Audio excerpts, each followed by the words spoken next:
Good morning, narito po tayo ngayon at kasama natin ang National President ng RAM, si Sir Boycie Camacho. Good morning po, sir. Good morning, Gray, at magandang umaga sa lahat ng ating mga kababayan. Kami po ay nandito ngayon sa Philippine Blood Center, Department of Health dito sa Quezon City at kasalukuyan namin ginaganap ang third quarter RAM bloodletting program nationwide. Ito pong aming pag-aalay o paghahandog, pagdodonate ng dugo, isang programa ng RAM na dati na namin ginagawa at ito ay ngayon ay institutionalized na. Ibig sabihin, ito po ay tuloy-tuloy. Every quarter, kami po ay nagdodonate ng dugo. Ang lahat naming mga kasapi sa buong kapuluan. Ito ay gagawin po namin maski na sa mga darating na panahon. Siguro magkakaroon na ng mga ibang liderato, ang aming samahan, ang RAM, pero tuloy-tuloy pa rin. Ito ay aming ginagawa para kami ay makapag-ambag ng mas sinapapanong serbisyo para sa ating mga kababayan. Ano pong nagdadrive sa inyo, sir, na ipagpatuloy itong advokasya na ito ng RAM, ang pagdodonate ng dugo? Kasamang Ray, ang advokasya ng RAM kasi ay yung makakuha tayo ng mga reforma, mga programa ang makakabuti para sa ating mga kababayan, para sa ating bansa. Kasi yung legasiya ng samahang RAM ay napatunayan yung lakas ng political will noong mga nakaraang panahon, noong 1986. Napakalungkot isipin pero yung mga namamahala sa atin, sa Kongreso, sa executive branch, sa DPWH, mga private na mga tao, mga contractor, lahat sama-sama para sindikato. Ito lahat hinaharap. So ngayon tayo sa RAM, kailangan suportahan natin si Mayor Magalong. At ang ating gobyerno, kung talagang seryoso na labanan ng korupsyon, kailangan andun tayo sa likod nila. Kailangan tinutulungan natin sila.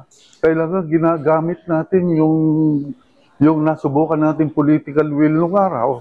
Kailangan gamitin natin ngayon. Yan ang ating dahilan kung bakit nandito tayo. Kung bakit nandito ang samahan natin, tayo ay nagkakaisa. At ang katunayan, ang maganda nito, tayo ay parami ng parami. Palakas ng palakas sa buong bansa. Padagdag ng padagdag ang mga chapters natin at lalong dumadami ang ating mga miyembro. Ayan. Para sa ganun, kung malakas tayo, kung mas malakas tayo, mas malakas din ang boses natin. Para kung tayo ay nagsasalita para sa mga hangarin o para sa mga programa para sa ating bansa, ay tayo ay papakinggan. Kasama natin ang buong sambayan ng Pilipino. Sir, may tanong ko lang, no? Bukod po dito sa bloodletting, may iba po bang programa ang RAM na alay natin sa ating mga kababayang Pilipino? Tayo ay meron din programa tungkol doon sa eye treatment, marami na tayo napagamot ng mga member, saka yung mga kanilang pamilya, yung kanilang mga kaibigan, mga kapitbahay, ayan. So tinutulungan natin sila para sila ang maka-avail. Actually, programa ng gobyerno na yan, yung sa PhilHealth, talagang binibigay ng libre yan.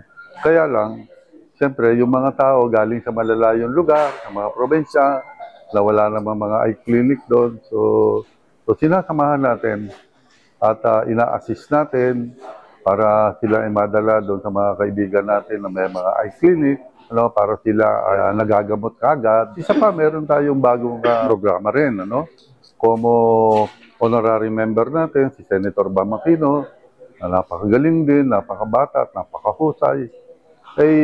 Siya kasi yung panukala ng batas ng libreng koleyo.